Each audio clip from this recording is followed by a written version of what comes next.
Hai kawan-kawan penyuka kegiatan outdoor, kembali lagi bersama saya Jack. Apakah kawan-kawan yang sedang menonton video ini sudah pernah berkunjung ke Sumbar atau salah satu daerah yang ada di Sumatera Barat? Sumbar ini terkenal akan kelezatan kulinernya.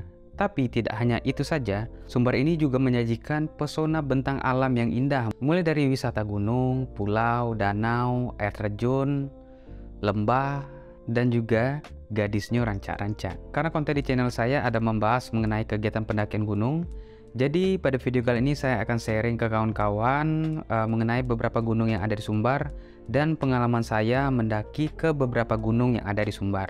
Setahu saya, Sumbar ini memiliki beberapa gunung yang menjadi tujuan bagi para pendaki untuk camping ataupun hiking. Ada Gunung Merapi, Singgalang, Talang, Talamau, Tandike, dan Gunung Sago. Dari beberapa gunung itu, yang saya daki adalah atau yang pernah saya daki adalah Gunung Merapi, Singgalang, dan Talang. Karena ketiga gunung ini adalah termasuk gunung yang populer yang ada di Sumbar. Untuk puncak tertinggi dari gunung yang ada di Sumbar itu adalah Gunung Talamau yang berada di Pasaman Barat. Kawan-kawan jika pernah menonton video perjalanan pendakian Firsa Besari atau Rikas, itu mereka pernah atau sudah pernah mendaki ke Gunung Talamau, puncak tertinggi yang ada di Sumbar. Oke, kembali lagi ke tiga gunung tadi. Gunung populer yang ada di Sumbar ada Merapi, Singgalang, Talang, itu yang sudah pernah saya daki. Oke, pertama yang akan saya bahas itu adalah Gunung Merapi. Gunung Merapi ini termasuk gunung berapi aktif yang terletak di Sumbar ya. Itu daerahnya tuh Pasar Lamo, Kota Baru. Gunung Merapi ini menurut saya adalah gunung yang paling ramai pengunjungnya.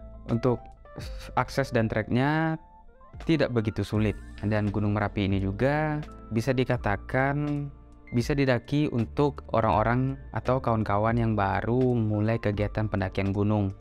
Yang uniknya dari Gunung Merapi ini adalah banyak kedai, banyak orang berjualan apalagi pas weekend. Itu dari pos jaga di trek jalur pendakian sampai di camp terakhir itu ada kedai atau warung yang biasanya kalau weekend kedai atau warung itu buka. Untuk view dengan trek yang tidak begitu sulit, Gunung Merapi ini view-nya oke, karena gunung ini memiliki salah satu ikonnya itu memiliki Taman Edelweiss. Taman Edelweiss yang cukup luas dibandingkan gunung-gunung lain yang ada di Sumbar. Untuk area camp Gunung Merapi ini, area campnya itu ada namanya, biasa orang mengatakan kalau Gunung Merapi itu ya, area campnya itu cadas atau lapangan. Kalau untuk di cadas itu konturnya, kontur daerah campnya itu bebatuan. Jadi kita harus pandai-pandai memilih tempat kita mendirikan tenda. Kalau tidak, itu badan kita bisa sakit-sakit karena permukaan area camp cadas ini tidak semuanya datar. Dan untuk camp yang agak luasnya itu kita harus naik lagi dari cadas, itu ada namanya lapangan. Lapangan itu bisa kita mendirikan banyak tenda. Tapi sayangnya Gunung Merapi ini termasuk, ini menurut saya ya, termasuk gunung yang kotor atau banyak sampah. Dan juga Gunung Merapi ini untuk pasokan airnya, apalagi di musim kering atau musim kemarau, itu tuh pasokan airnya cukup sulit. Kita kalau mau mengambil air harus mencari, bahkan kita harus mencari sampai ke dekat Taman Edelweiss. Untuk jarak dari camp ke Taman Edelweiss itu lumayan jauh. Kita harus melewati puncak dulu, turun, baru ke Taman Edelweiss dan mengambil air. Dan dari Taman Edelweiss kita balik lagi ke area camp di Cadas, itu cukup jauh. Jadi Gunung Merapi ini untuk airnya atau pasokan airnya tidak begitu banyak. Jadi sarannya kalau kawan-kawan ingin mendaki Gunung Merapi, bawalah persediaan air yang cukup dari bawah. Jadi pas sampai di atas, walaupun stok air atau pasokan air di Gunung Merapi dikit, kawan-kawan bisa mengantisipasinya dengan membawa air dari bawah. Selanjutnya yang kedua itu adalah Gunung Singgalang. Gunung Singgalang ini berseberangan dengan Gunung Merapi. Ini Gunung Merapi dan ini Gunung Singgalang. Gunung ini saling berhadapan.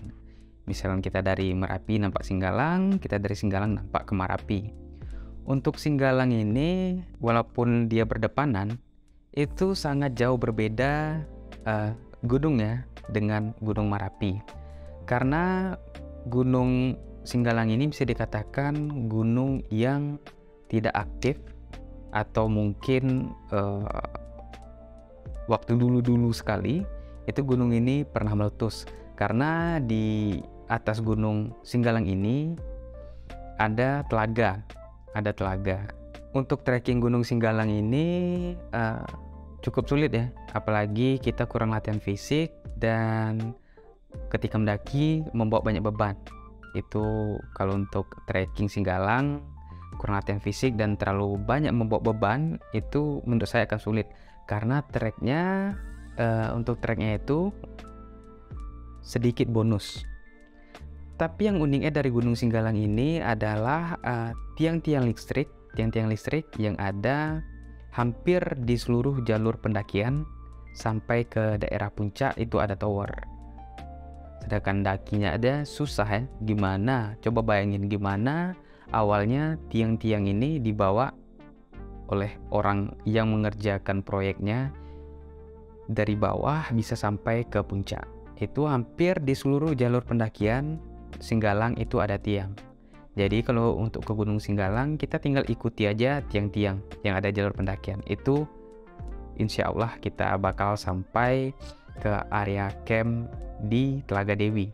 Gunung Singgalang ini gunungnya tuh lembab dan juga gunung ini terkenal akan hutan lumutnya. Hutan lumutnya menurut saya bagus ya. Dan juga yang unik dari Gunung Singgalang ini adalah kabutnya. Karena Gunung Singgalang ini kalau kita menjemur pakaian itu akan sulit karena cahaya matahari jarang menembus ke area camp. Biasanya itu pagi ya, dari jam terbit matahari sampai sekitar jam 9 atau jam 10 itu ada matahari sebentar. Tapi kalau lagi cuaca buruk itu bisa seharian area camp kita, area telaga itu ditutup dengan kabut. Dan juga karena Singgalang ini lembab, tentunya gunung ini lebih dingin dari Gunung Merapi. Kemudian yang ketiga adalah Gunung Talang. Gunung Talang ini sedikit lebih jauh lagi dari Gunung Merapi dan Singgalang.